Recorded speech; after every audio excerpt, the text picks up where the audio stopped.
No one shall be subjected to torture or to cruel, inhumane, or degrading treatment or punishment. No one shall be subjected to arbitrary arrest, detention, or exile. Universal Declaration of Human Rights, United Nations. You don't put somebody in jail for 3 years for not reporting to their probation officer. You don't put somebody in jail for 3 years for public drunkenness or for an indefinite term, maybe for life. I mean, these things just don't make sense. If you told me 15 years ago this could happen in the United States, I would have said it's impossible.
Every 15 days, an aircraft arrives in Havana and taxis on a secluded runway.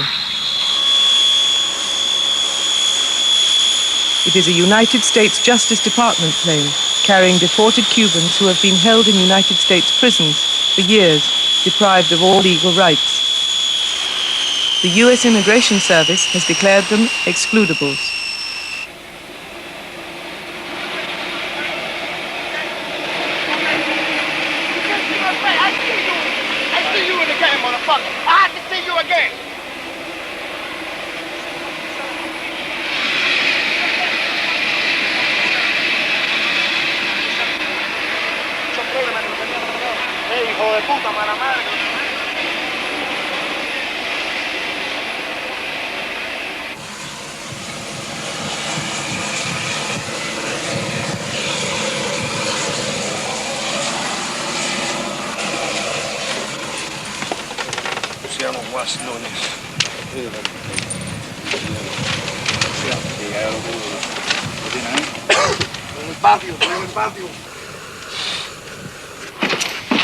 Su nombre es Mario Hernández Guerra. ¿Está bien?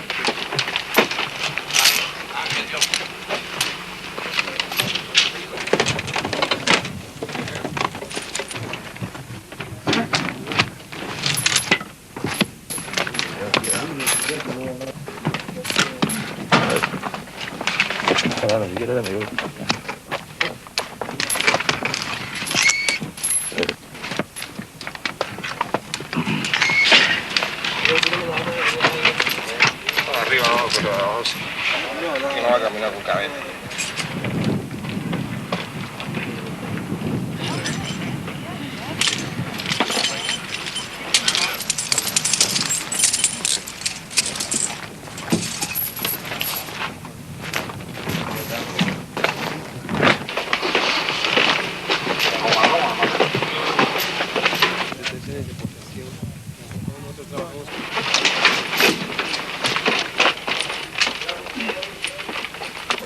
¿Usted quería venir? Bueno, yo en sí no quería venir, ¿me entiendes? Porque yo me fui de aquí. Yo me fui... Por María. Sí. Y no quería volver. Bueno, no quería volver producto a que es feo después que me fui regresar de nuevo, pero en sí me trataron tan mal que, vaya, lo que yo diga no luce ahora, ¿me entiendes? Porque yo me fui. Y sin embargo yo, por cobarde, me fui de este país, que nunca tenía que haberlo hecho. ¿Por qué? Por quererme vestir un poco bien tener que poner una buena mujer, ¿te me entiendes? Un par de tenis. Total, cosas que no valen nada. Cosas que no valen nada. Es mejor los padres de uno que no vale el sufrimiento de la familia de uno. Que no el sufrimiento con el pasado. Y el honor de la patria. Hice una cosa indebida, está bien. ¿Qué hiciste? Usar droga. Droga. ¿Me entiendes? Pero aquí en este país yo nunca lo usé. Sin embargo, en ese país, perversiones de muchachada, de juventud, ¿se sabe? ¿Y usted estaba preso aquí antes de salir? Yo no. No. No. Ay, no. ¿Qué edad tenías cuando te fuiste? Tenía 18 años. En la experiencia fue la que me llevó a eso. Es mejor así. Manejar sin licencia me tuvieron preso 10 años. ¿Cómo? ¿Manejar sin licencia? No, borracho. Me Sí. había dado unos tragos. 10 años. ¿Y cuánto te condenaron? 6 meses. ¿Y después? Hasta ahora. Mire ese muchacho que está ahí, ese muchacho que está ahí. ¿Cuál? Ese que usted estaba hablando. Ese muchacho acabano con él. Muchacho que simplemente cometió una violación del tráfico.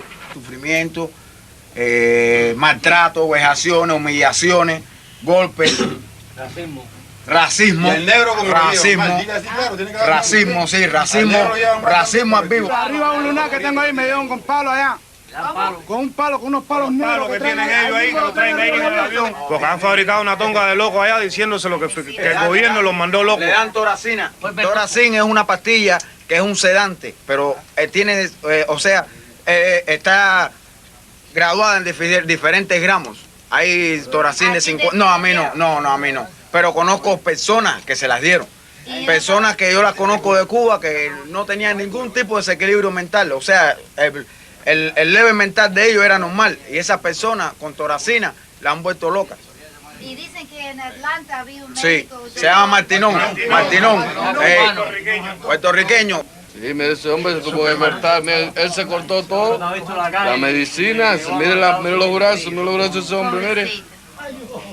¿Y tienes familia acá? ¿Quién tú tienes acá? Toda mi familia, ¿Quién? mi mamá y mi hermano y mi familia completa. Ellos saben que tú vienes. A él no lo dejaron nunca estar en la calle. Estuvo los 11 años y medio, estaba en un hospital y preso lo tenía. ¿Tú estabas los 11 años en la cárcel? Sí, nunca lo dejaron salir a la calle. Muchos tienen miedo de hablar, pero yo no tengo miedo porque no tengo nada que hablar bueno de ellos. Diariamente, maltratando, amarrado, con una caja de piedra, 43 pesos. 43 pesos que usted coge un disco de estoja porque no tiene donde comer ni tiene donde vivir. Que tú te lo robes, eso, porque yo sí me lo robé, pero no era para que estuviera 10 años preso. Pues 43 pesos. Llevo 10 años preso. Aquí me encuentro, en este lugar. Sí. Con la enfermedad de SIDA, entonces me han regresado a mi patria y me siento muy contento de haber regresado a mi patria, pero me siento también abochornado en llegar a mi patria con esta enfermedad. Que será un golpe demasiado duro para mi mamá y mi familia. Y si al caso voy a morir, moriré en mi país el día que tenga que morir. Y no voy a morir fuera del país. Siempre voy a tener a alguien que me pueda velar, lo que sea, pueda derramar lágrimas por mí. Es lo que me siento abochornado en estar al país con este tipo de enfermedad. No nada de eso. Me siento contento y alegre al mismo tiempo. Esto es mío, esta es mi patria. No me importa lo que piense nadie, esa es mi opinión.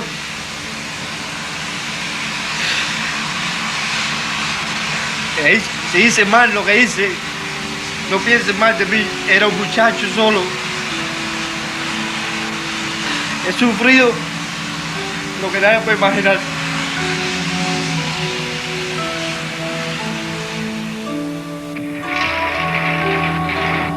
These men are now on their way to a Cuban prison.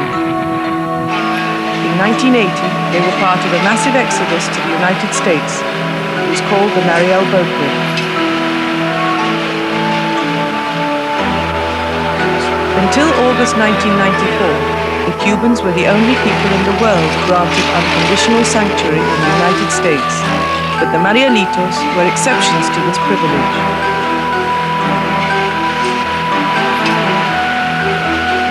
Some of them were incarcerated on arrival to the United States. The majority committed only minor offences and after serving their time were held indefinitely without any charges. In 1984, as part of an agreement between Washington and Havana, Cuba agreed to take back 2,746 excludables. But there are still thousands left in the United States prisons.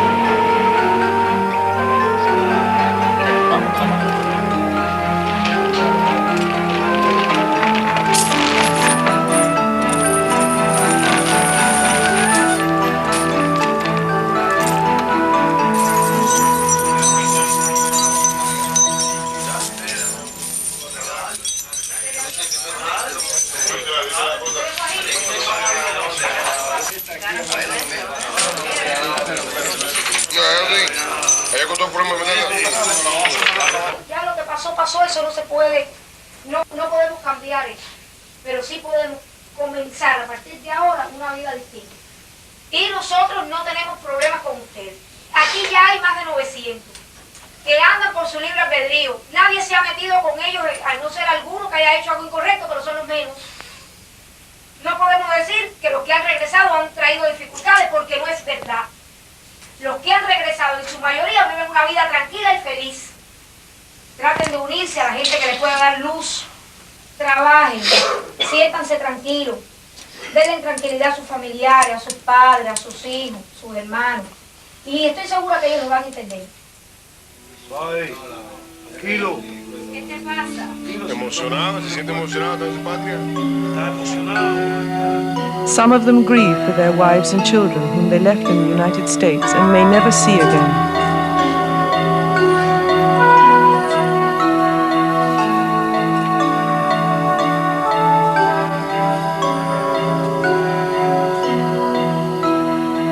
They will spend 40 days in this Cuban prison while their cases are reviewed. Almost all have been freed.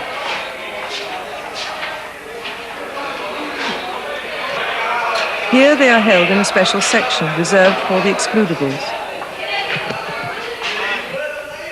Nosotros violaron todos los derechos humanos, ¿me entiendes? Todos los derechos humanos. Yo me metí preso 10 años en los Estados Unidos. Nosotros estamos aquí, ya nosotros pasamos eso ya. Pero ahí en Talladera todavía hay unos cuantos cubanos que son hermanos de nosotros, que están sufriendo lo mismo que nosotros sufrimos. Allá había un muchacho en Atlanta, no ese lo vi yo, que lo mataron los guardias porque sentí el pataleo. Cuando se le metieron a la celda también y le pusieron la almohada en la boca, lo pusieron lo esposaron de los pies y de la mano y vinieron con una almohada y se la pusieron en la boca. Y entonces se asfixió, ¿me entiendes? Entonces los médicos certificaron que le había dado un infarto cardíaco y era mentira, lo habían matado ellos. Entonces, cuando ¿Lo conocías, sabes? Sí. ¿Cómo se llamaba, sabes? Peralta, es de apellido Peralta. Y De Cuba también. sí, de aquí. Yo trabajaba en el hospital con los que decían ellos que eran enfermos mentales. Para mí nunca tenía ningún problema porque eran normales, igual que yo. Pero yo veía que después del transcurso de 3 a 4 meses, esos muchachos no servían para nada. Se volvían un vegetal. Porque los veía que se volvían, las pastillas, los medicamentos, algo le hacían porque se volvían unos vegetales completos. Eso es una tortura lo que hacían. ¿Qué decía Martino? Martinón mandaba que se le hiciera los tratamientos, eso. Él hablaba, él tenía una reunión con todos los pasilleros y todos los órdenes que trabajamos y decía, cualquier loco, porque se refería a loco, no decía para ni paciente, decía cualquier loco que tenga cualquier cosa, que me lo digan por la mañana para tripearle la dosis para ver si hacemos un invento nuevo con él. Así mismo lo decía. Lo sufrí. A mí me cogieron y me llevaron para el hospital. Después que me dieron tremenda paliza. Entonces me amarraron de la cama 72 horas por los pies y por la mano. Y vinieron y me pusieron una inyección de toracina. Entonces la inyección de toracina le brilla el cuello, le vira el cuello a usted. ¿Me entiende? Y entonces me viró, la toracina me viró el cuello y así tuve 72 horas. Entonces dice que nosotros somos criminales. ¿Por qué? Porque yo mismo hice un cheque y lo hice con una cantidad de dinero la cual no tenía fondos en el banco para cubrirla, que es overbouncing, un checking account. Solamente por eso me vas a poner 4 años, me vas a dar palo, me vas a escupir la comida, me vas a maltratar, me vas a volver loco psicológicamente. Y entonces me vas a deportar para allá diciéndome que me van a fusilar. Que nosotros no sabíamos. Eso principalmente eso le duele mucho y no es físicamente, sino mentalmente lo que nos han hecho. Mentalmente han acabado con nosotros, porque eso es una cosa que jamás olvidaremos. After about a week, family visits are permitted.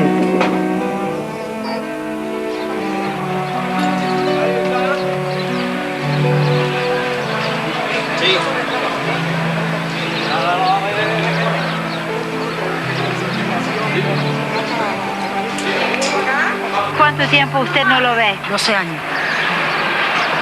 Mira eso. ¿Cómo se llama él? Israel Gómez Castañeda.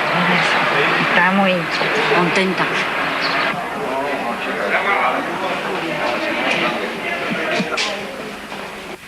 Es una felicidad muy grande para mí volverlo a ver después que me dejó de 12 años, de 9 meses. Que siempre andaba conmigo por el barrio, siempre me tenía arriba, ¿verdad? ¿Cómo tú crees que va a ser ese encuentro? Muy feliz para mí y para él, porque ya lo voy a ver ya de nuevo ya.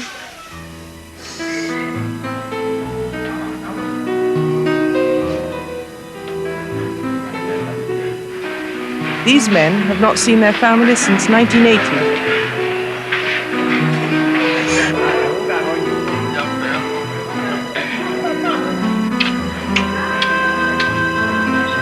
Qué lindo está, ¿viste? Qué grande.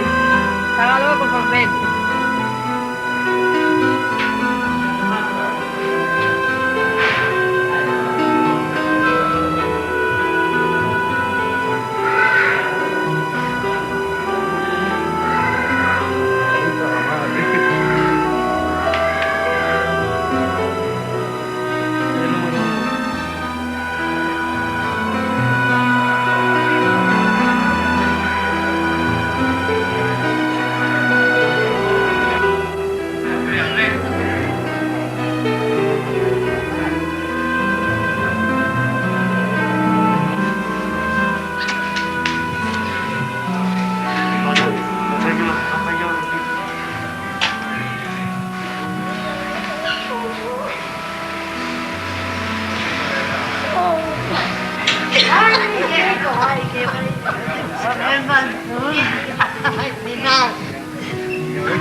Guillermo Herrera is released and goes home to his relatives in Havana. Ya, mijo, ya. Ya no llore, no llore. Ya no llore, no llore. No llore.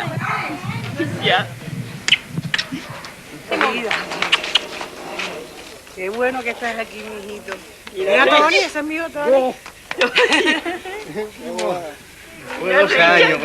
But he is now separated from his American wife and child, who are back in the United States. Pablo Araujo also returns to his Cuban family, but his wife and children in the United States still pray for his return.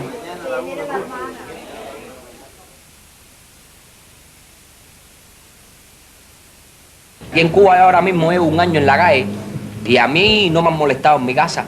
Y yo estoy trabajando y todo y a mí no me han molestado. Me han advertido la advertencia como sigue, que si me meto en un problema tengo que ir preso. En Estados Unidos, cuando usted termina de estar preso, usted lo meten en migración tiempo indefinido, sin ninguna ley, sin ningún derecho. ¿Y quiénes son ellos? Mi señora y mis 2 hijas casados con ella. ¿En Estados Unidos? En Estados Unidos. Ella es americana, ciudadana americana. Y mis ¿Son 2 hijos tuyos? son hijos míos nacidos allá y ellos dicen que esto no determina en nada. ¿Y ella no pudo hacer nada? ella trató. Ella trató de hacerla, ahí está él que estaba conmigo, que iba ella a la visita a verme y me puso abogado y luchó por sacarme y ellos decían que eso no determinaba en nada, que a ellos eso no les importa, que de todas maneras yo era cubano y Marielito y que venía para acá. Tengo 3 hijos, una niña de 11 años. ¿Son suyos? Mío, ciudadano americano. ¿Y la esposa? Ciudadana americana. ¿Y qué dijeron ustedes? Ellos dicen de que ellos son americanos, pero que era cubano. ¿Y ellos no te pudo sacar de la cárcel? No había ley que nos pudiera sacar de la cárcel a nosotros. Esperando 10 años por él. ¿Cómo? Esperando 10 años. ¿Esperaste 10 años por él? Ya iba aquí. Yo estuve 6 años y medio preso por inmigración por gusto en los Estados Unidos. ¿Por gusto? ¿Por qué? Yo cumplí mi sanción el 31 de mayo de 1985. Y me cogió inmigración hasta el 13 de junio del 91 que vine para acá. Estuve 3 años en Talladega. ¿Talladega? 3 años en Talladega. ¿Muy duro? Duro. A mí me reclaman en todo el mundo. Yo soy el padre de Fidel Castro. ¿Tú eres qué? El padre de Fidel Castro. Fíjense cómo lo tiene. Soy el padre de Fidel Castro. Todavía le queda algo de Martinón. No, es cosa siempre. Bueno, pues todo eso que usted ve es producto de Martinón. Todos estos muchachos que usted está mirando aquí, en Atlanta, los estaban portón en el edificio número 6. Las prisiones en Estados Unidos se tomaron por las violaciones que habían dentro de la prisión de Estados Unidos, por lo menos con nosotros los cubanos. Yo tuve 18 días esposado, yo tenía que bañarme, defecar, comer y dormir de esa misma forma. Esposado con una cadena por aquí así que todavía me quedan huellas aquí de las marcas de las esposas. Yo me metí 17 días amarrado de aquí a aquí. Tenía que comer así, que hay veces y pasaban a recoger el plato de la comida a los 3 minutos. Y entonces el compañero mío de celda me daba mi comida a mí hoy. El almuerzo me lo daba a mí. Y entonces yo me quedaba sin comer para poderle dar la comida a él. Y para él usar el baño, él tenía que usar el baño y yo limpiarlo a él. Y él después que yo si quería usar el baño, él limpiarme a mí, porque estaban amarrados. Y en el suelo frío. Y sin colchón en el suelo. Y sin coger yardas, sin bañarnos 17 días. Y tremenda pena. ¿Qué derechos humanos hay en el gobierno americano?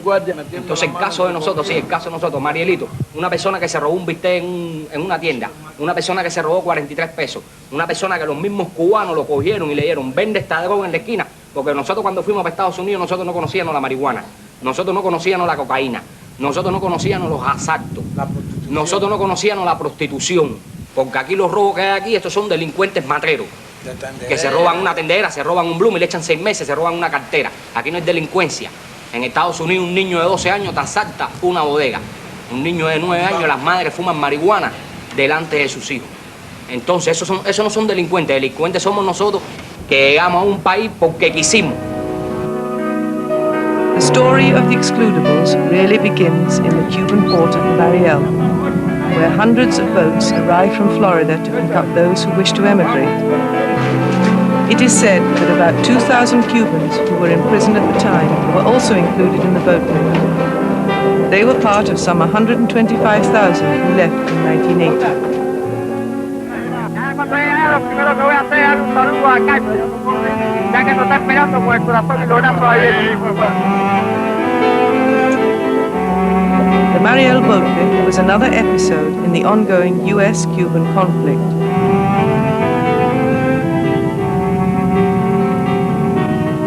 Ahead is the coast of Florida.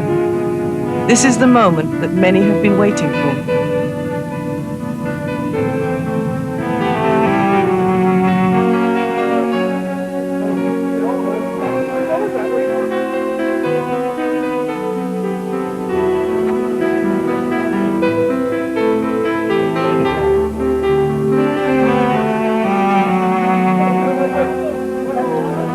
The arrival of so many under such unusual circumstances created problems for all concerned.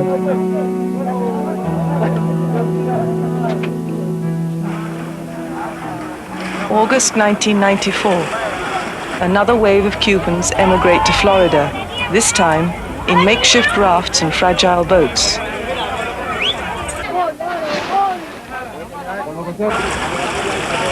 conflict between the United States and Cuba, which has lasted for over 3 decades, carries a high human cost.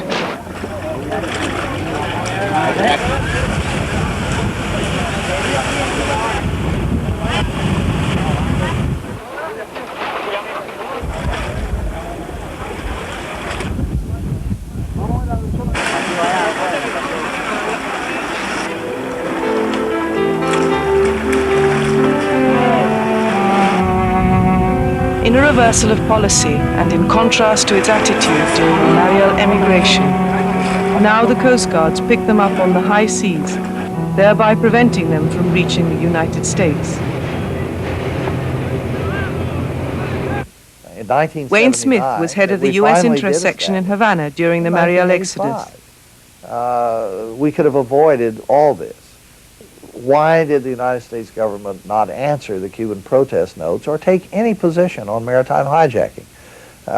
Again, had we done so, this all might have been avoided. So I think while the Cubans must bear their share of the responsibility, I mean, they miscalculated also, but the initial responsibility for bringing about the situation that led to Mariel resides with the United States government and its failure to respond to this growing problem. In a speech, then President Carter did invite them with an open heart and open arms. When they first came over, they were looked upon as heroes, as people who were leaving a communist government in Cuba and were seeking a better life. But what started out as basically a welcoming very soon became just the opposite. Interestingly enough, the Cuban community in Miami was not really very helpful to the Mariel Cubans. Why? Well, for a couple of reasons.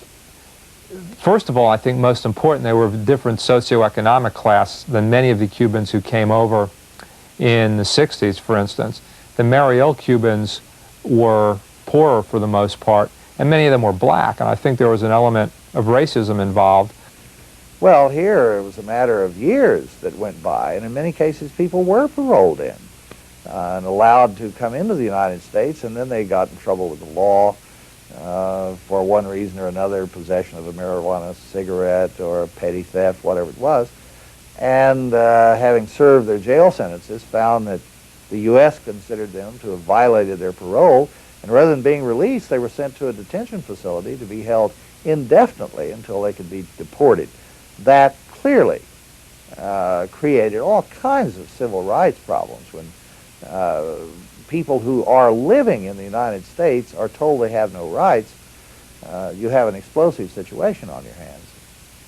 They stayed for years in the federal penitentiary in Atlanta, having committed no crime, without any hearings, without any access to legal redress. The Atlanta Federal Penitentiary is one of the oldest prisons in the United States.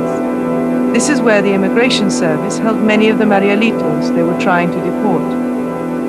In 1986, there were almost 2,000 of them here, not one of them serving a sentence for any crime. They were called detainees.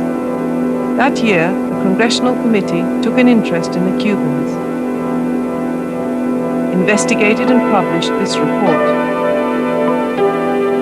They condemned what they called warehousing of detainees. They called it brutal and dehumanizing.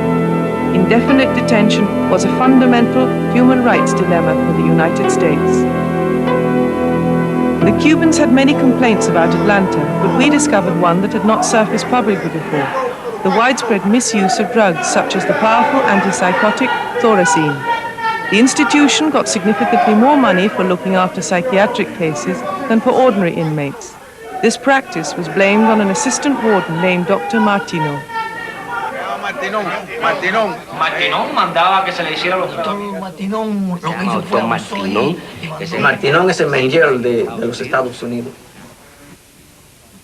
We located Dr. Bolivar Martino, who now works in a veterans hospital in Dublin, Georgia. He was chief psychiatrist in Atlanta.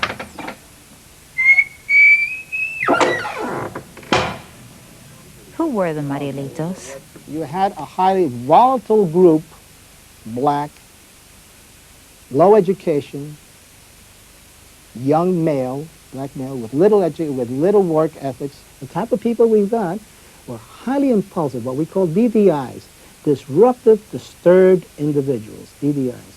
It's not a psychiatric term, but it's a very good term in dealing with correctional people. You got the borderline, you got the paranoid, you got the atypical, and the schizoid. And each one is a different type of personality. And then we had what we came up with normal. Out of 1,109, normal at that time was 48. The whole prison, as far as I was concerned, was really a psychiatric social laboratory. It was just fabulous. The heart of the social laboratory was cell block C. It was here that Dr. Martineau treated his cases. They were kept in line by a combination of drugs and physical abuse. Earl Lawson also knew Dr. Martineau. He was a correction officer in Atlanta and was taken hostage by the Cubans during the Atlanta prison takeover. He is now retired. This is Dr. Martineau. You knew him? Yes, I get emotional feeling in dealing with. In my opinion, Dr. Martineau was a snake in the grass. He was not particularly appreciated by none of the staff. He was not particularly appreciated by the detainees. He did not enjoy the respect of anybody. He had the power of chief medical officer, which is a very powerful position within the institution. And I believe Dr. Martineau would have worked well back under the Hitler regime. I think that he had no feeling of sensitivity toward anybody. Ciro del Castillo, Cuban architect in Miami, worked in Fort Chaffee with the Marielitos, and it was there that he met Dr. Martineau. ¿Y por qué no querían al doctor Martineau? Por el trato que les daba, o sea, no los consideraba, o sea, los inyectaba, les daba las pastillas, los amarraba, o sea, los amarraba a las camas esas para poderlos controlar y después de eso, porque pues recomendaba que no les dieran un patrocinador, que era por dinero, que entonces ya no podían salir del campamento, porque refugiado que salía del campamento era un caso menos que ellos tenían para poder seguir ganando dinero. Entonces, mientras más refugiados pudieran mantener allí, mientras más refugiados producto de la atmósfera se pusieran más depresivos, más ellos iban a poder seguir viviendo de los refugiados, viviendo de los cubanos del Mariel, que es en definitiva lo que mucha gente ha hecho durante todos estos años, vivir de los refugiados del Mariel. Mi asunción es, si estaban haciendo en Atlanta lo mismo que hacían en Fort Chaffee, no pongo en duda cualquier cosa que haya pasado en Atlanta. But I can tell you this, I witnessed some horrific things in the Atlanta Penitentiary. And we are America, and nobody in America deserves to be locked down on all fours and to urinate all over yourself for 3 days. Nobody. Denny McLean was a famous baseball player. He is now a radio personality in Ohio. He was in Atlanta with the Cubans and wrote a book on his experiences. You know, I've got great compassion for what they put those people through. As hard as we think it was for us, they didn't screw with the Americans the way they screwed with the Cubans. Their idea was hit them with Thorazine. First of all, tie him down, handcuff him down to the gurney, and hit him with Thorazine. That's what their whole program was. When you have a doctor who is prescribing it and injecting it like it's just lemonade, I mean, something is wrong. And the guy, if he still got a medical license, it'd be outrageous. If this man, God forbid he's practicing on anybody today. Dr. Martineau, would it surprise you to know that a lot of the people that passed through Atlanta blame you for an awful lot of their grievances? Me personally? Yes, you personally. Dr. Martineau's name comes up a Well, lot. Dr. Martineau, of course, was the chief medical officer. Weren't you the deputy warden? Yes, as a social, yeah. Yeah, definitely. Doesn't it surprise you? No, because again, number one, the vast majority of the people we had there were antisocial type personalities. We have a video with people you probably recognize who speak about serious human rights abuses. May we show it to you? Sure. se llama Martinón, puertorriqueño. Cualquiera llegaba al doctor ese con una enfermedad, entonces lo que hacía era que le decía, no, te vamos a dar Toracin, pero algunos cubanos, como ya sabían lo que era el Toracin, decían, no lo quiero, entonces le decía, ok, entonces no te lo vamos a dar. Entonces lo que él le hacía era, agarraba a la enfermera y le decía, pónselo en la comida, y se lo mezclaban en la comida. Yo estuve en Atlanta y había personas, yo no, porque nunca tomaba nada para los nervios. Y había personas que le decían que no podían dormir. Y él le decía él le mandaba una pastilla para los nervios, le daba una pastilla que traía más Haldol, otra, un jarabe le decía Toracina, otra pastilla más, y después al otro día la persona esa amanecía caminando como si fuera un zombie, como si fuera un muerto viviente. Muy cerca vi los abusos que ese hombre cometió y de la manera que popía loco de verdad a los cubanos. ¿Cómo los Porque ahora, por ejemplo, usted no podía dormir y entonces usted iba a ver al médico. Entonces, pues enseguida lo remitían para el psiquiatra, a ver por qué no dormía. Y le daba una pastillita por la mañana. Ya ese hombre a las 2 horas caminaba como un autómata. Yo lo veía que ni conocía a nadie. ¡Hey, fulano! Y así, figúrese usted, llegaba a enloquecer. Él experimentaba con los cubanos. ¿Quién va a pensar que ese doctor es Drácula? So, Dr. Martinov, Dracula, Thorazine, what do you say about this? What do you want me to say? One of his horror stories for so many people. What do you say? Let me put it this way. Our institution was evaluated continuously by the BOP from above. You got to have a scapegoat in a lot of these things for any reason, for any type of purpose. You got to have a scapegoat. And so they take it out on one person. Dr. Martin, you were also accused of trying out medicines on the Cuban detainees for experimental purposes. Trying out what? Thorazine is a normal type of treatment, not on experimental purpose. No medicine that was given there was for experimental purposes at all. What experiment? What purpose? Well, if you take a guy who's bad and then you treat him as though he's mad. No. You take a guy who is bad and you put him in segregation and you leave him there. November 1987, Atlanta erupted. The riot was led by the Cubans, and one of the first people they went looking for was Dr. Martinot. He escaped minutes ahead of his pursuers.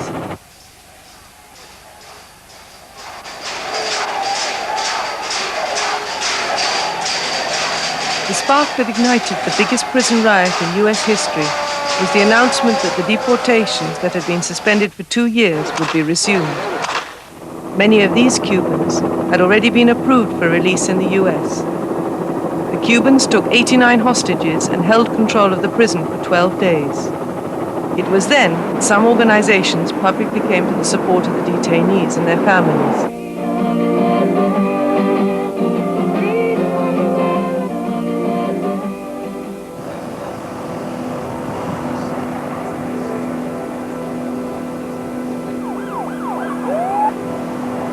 As a result of the takeover, individual hearings were held, and about 60% of the excludables were released in the US, proving that they were considered fit to live in American society. It was in August 1991 when another prison crisis took place, this time in Talladega Federal Prison in Alabama. The Cuban detainees protested against abusive treatment and called for justice and fair immigration hearings. The takeover lasted for 9 days. Talladega is a high-security prison. It is the last stopover for the Cuban detainees before being deported.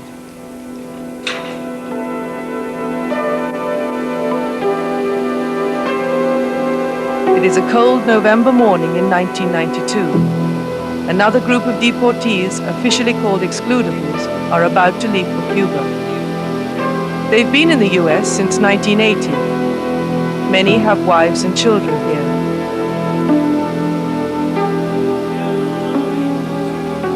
When they came up against the law, often for minor offenses, they were sent to jail. But after they served their time, they were picked up as illegal aliens, detained, denied any due process, and then deported.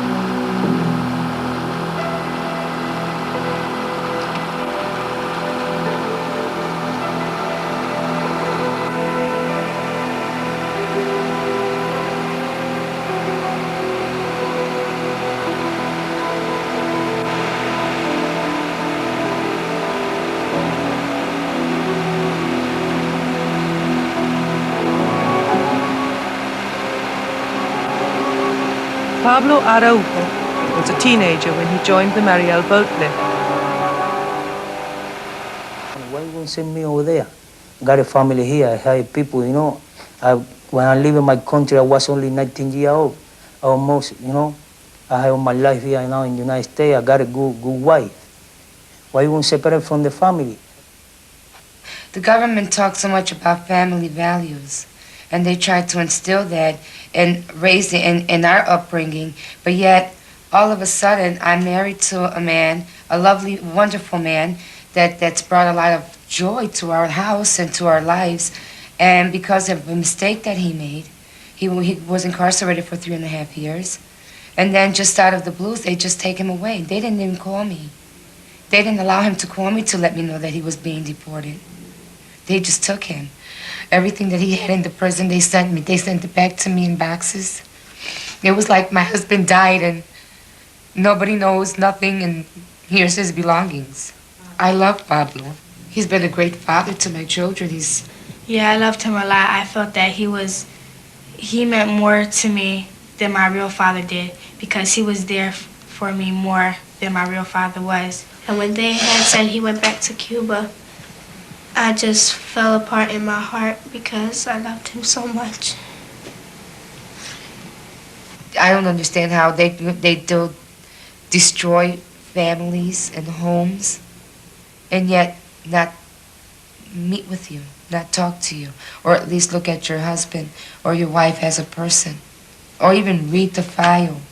If they would have read my husband's file, I don't believe that anybody in their right mind or with any conscience or a heart would have sent him back. Detained him.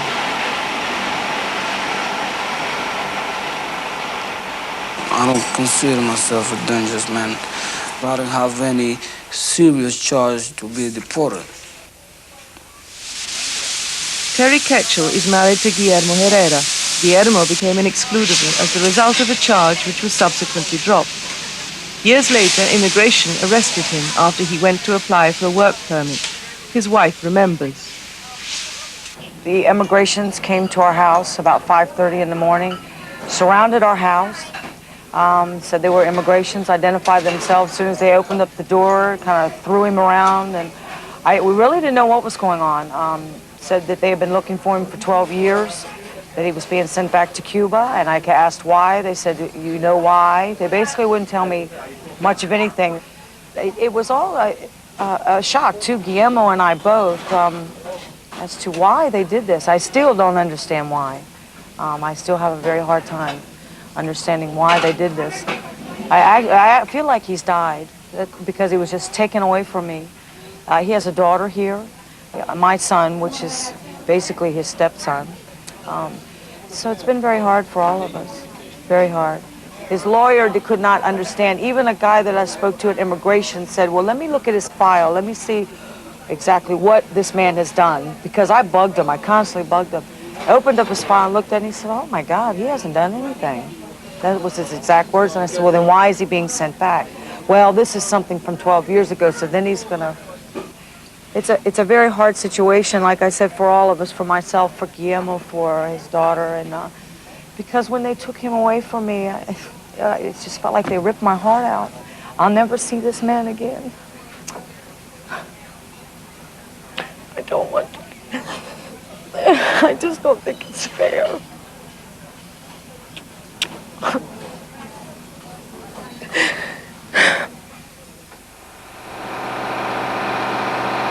With Guillermo, total number deported will reach 1,000.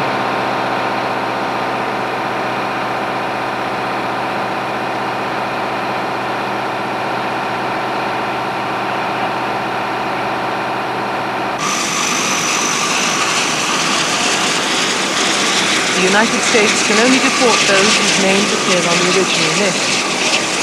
Today there are over 5,000 Cubans in U.S. prisons, many who have served their time and are still being held indefinitely. Duke Austin, spokesman for the Immigration Service, wants to send them all back to Cuba. We know of many Marielitos have been deported for minor offenses. For example, the case of Guillermo Herrera. He was leading a normal life with his family, and he was just nabbed and sent back to Cuba on a charge for which he was never convicted. We looked at a totality of their behavior pattern while they were here to determine whether they're going to be repatriated to Cuba. And you're saying, can we consider them being charged with something without ever being convicted? Yes, we can. You're running the risk of deporting people for unproven criminality. You could make that case. You could make that case. And again, I have to say, we don't have to have a conviction on him. We say we've got a record that he committed this offense. And whether or not it was prosecuted or not, we feel that he is likely to, again, establish violent behavior in the United States, and he was returned to Cuba.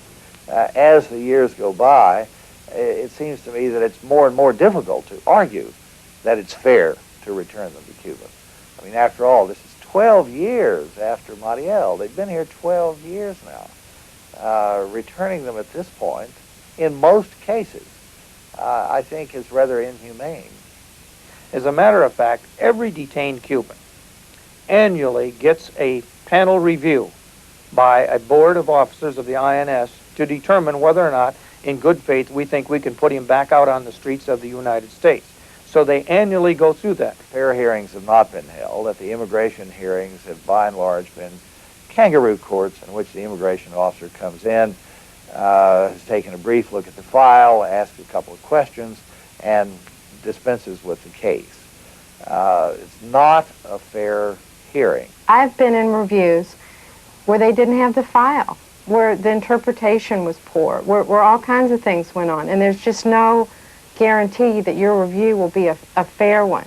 And then even if they recommend you for release, your stuff was sent to Washington, and the INS in Washington made the final decision. So it was a very arbitrary process. So while people such as Mr. Austin claim that the detainees have all kinds of rights to go to court, when they get to court, the courts refuse to hear the cases because the government argues that they don't have a right to be in court. So it's really a statement that's not true. Judge Shub, you ruled that the Cubans should be given fair hearings, but your decision was overturned. Why do you think this has happened? I think a mistake was made initially. A decision was made that these people are all dangerous, and nobody wanted to back down on that decision. That came from the top levels of government, and nobody had the guts to say we were wrong. I mean, these things just don't make sense. If you told me 15 years ago this could happen in the United States, I would have said it's impossible. The Cuban detainees are not held in Atlanta anymore. They're scattered around the U.S. in 34 federal penitentiaries and in state and county jails in 16 states. This is Terre Haute, Indiana Federal Penitentiary. Supposed to go to Maine and farm camp. Driver, you can go ahead and pull up and drop those folks off and then come inside for entrance. Thank you. Okay. Haven't all the Cubans in this prison served their sentences in full? The majority that is true. The majority here are not under sentenced convictions at this point. But at the same time, they are being held under the authority of the Immigration Service, who isn't able to deport them, and it's a very difficult situation. Hopefully, the persons that we hold at some point most of them will probably be returned to Cuba. In this unit, there are 140 Cubans locked in their cells, and not one of them has a charge pending.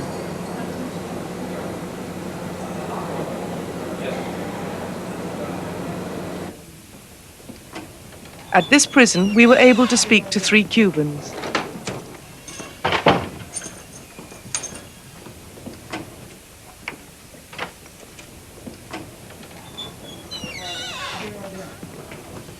Yo personalmente era un hombre libre en Cuba, yo era profesor de una escuela primaria en Cuba. Llevo aproximadamente 5 años y medio detenido por inmigración, o sea que cumplí mi condena hace 5 años y unos meses. Cumplí mi condena en 1988. Yo vine a la prisión joven y he tenido muchos problemas y mayormente he sido víctima porque hay muchos presos malos. Yo no tengo violencia en mi récord. No hay armas, no hay droga, nada.